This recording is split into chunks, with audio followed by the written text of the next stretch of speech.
semester 4 jurusan Akademi Keuangan dan Perbankan. Di sini saya akan membahas tugas perbaikan nilai perpajakan 4 tahun. Pertanyaan pertama, apa yang Anda ketahui tentang PPN, PPNBM? Jelaskan apa yang dimaksud dengan karakteristik multistek dalam PPN. Baik, saya akan menjawabnya.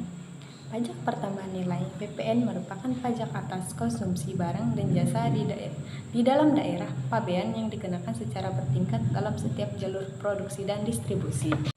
PPNBM adalah singkatan dari pajak penjualan atas barang mewah. Pajak dikenakan atas penyerahan barang kena pajak yang tergolong mewah oleh produsen atau atas impor barang kena pajak yang tergolong mewah.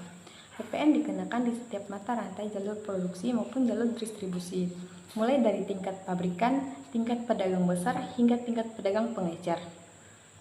Sementara PPNBM hanya dikenakan satu kali, yakni saat impor atau saat penyerahan BKB di dalam negeri oleh pabrikan yang menghasilkannya. Karakter multistek adalah artinya PPN dikenakan pada seluruh rantai produksi dan distribusi. Setiap barang menjadi objek PPN, mulai dari pabrikan ke pedagang besar hingga ke pengecer atau retail. Semuanya dikenakan PPN. Maksud pajak penjualan ini dikenakan pada setiap tahap perantaran barang dari produsen ke distributor, dari distributor ke grosir, dari grosir ke pengecer, dan dari pengecer ke konsumen akhir. Setiap kali barang berpindah dari satu tahap ke tahap berikutnya. Ada tambahan pajak yang dikenakan berdasarkan nilai yang ditambahkan di setiap tahap. Pertanyaan kedua, sebutkan jenis-jenis BA Matra dan tarif yang berlaku saat ini. Jelaskan kapan saat terutang BA Matra beserta jenis dokumennya. Saat ini di Indonesia, BA Matra yang digunakan bisa dalam bentuk fisik atau kertas, materai tempel, dan materai elektronik atau digital e-materai. Menurut Pasal 5 Undang-Undang Nomor 10 Tahun 2020, BA Materai dikenakan tarif tetap sebesar Rp10.000 per lembar, berlaku sejak 1 Januari 2021. Sementara itu, BA Materai terutang pada saat dokumen dibubuhi untuk tanda tangan. Hal ini berlaku untuk akta notaris beserta gros dan salinannya, surat perjanjian dan rangkapnya, serta akta pejabat pembuat akta tanah beserta salinan dan kutipan. BA Materai juga terutang pada saat dokumen diserahkan kepada pihak untuk siapa dokumen tersebut dibuat, seperti surat keterangan, surat pernyataan, dokumen lelang, dan surat yang menyebutkan nominal uang. Tidak hanya itu, BA Materai terutang pada saat dokumen selesai dibuat. Dalam hal ini, dokumen yang dimaksud adalah surat berharga dengan nama dalam bentuk apapun dan dokumen transaksi surat berharga dengan nama dalam bentuk apapun. Adapun BA Materai terutang pada saat dokumen diajukan ke pengadilan yang digunakan sebagai alat bukti di muka pengadilan, serta dokumen yang digunakan di Indonesia yang dokumennya dibuat di luar negeri. Pertanyaan ketiga, Tuan Gunawan mempunyai objek pajak berupa bumi dan bangunan di dua lokasi. Di lokasi pertama, Tuan Gunawan mempunyai NJOP senilai Rp86 juta. Di lokasi kedua, ia mempunyai NJOP senilai Rp125 juta. Berapa besarnya PBB terutang Tuan Gunawan? Lokasi pertama itu 86 juta. NJOP lokasi kedua itu sama dengan 125 juta.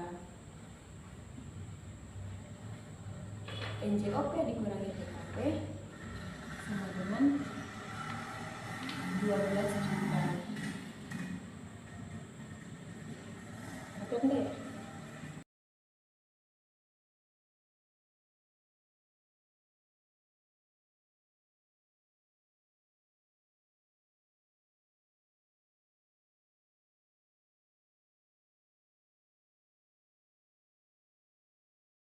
Lalu ke tahap berikutnya itu NJOP dikurangi PBB sama dengan 199 juta.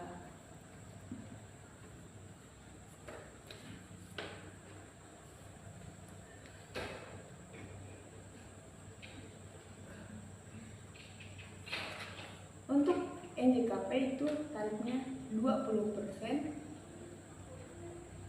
dikali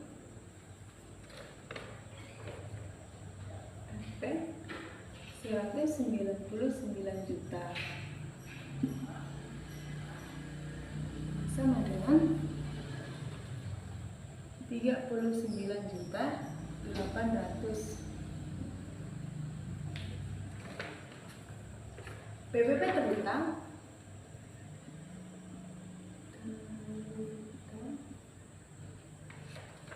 itu 0,5% dikali dengan 39 juta 800 sama dengan hasil akhir 199 juta.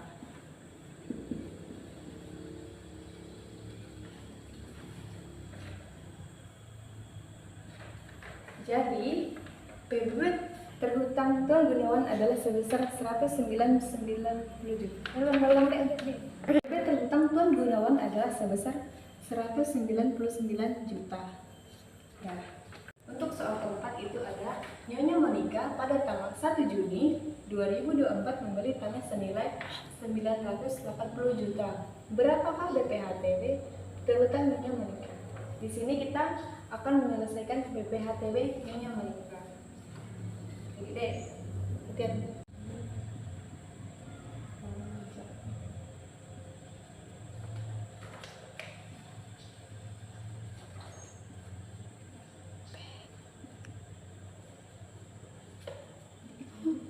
Sangat kecil.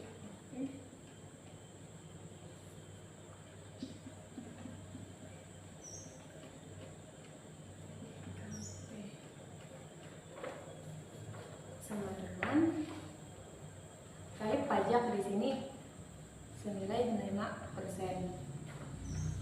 dikalikan dengan NPOP sebesar 980 juta dikurangi NPOP TKP senilai 250 juta.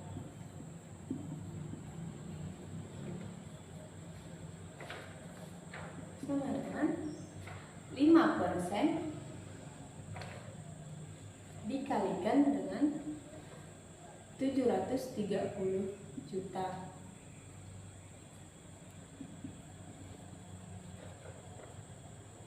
Lima persen dikalikan 730 juta sama dengan 36.500.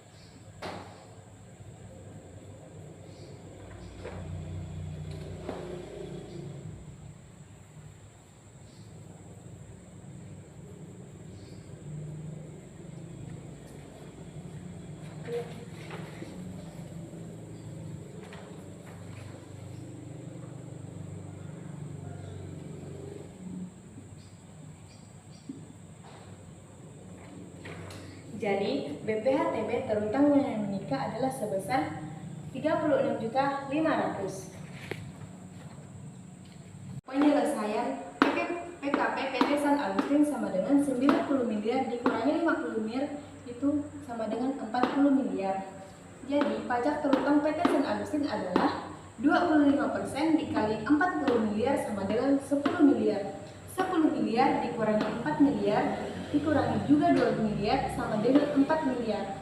Jadi besarnya pajak terhutang PT San Agustin adalah sebesar 4 miliar. Baik, cukup sekian dari penyelesaian tugas perpajakan 4A yang saya kerjakan. Terima kasih.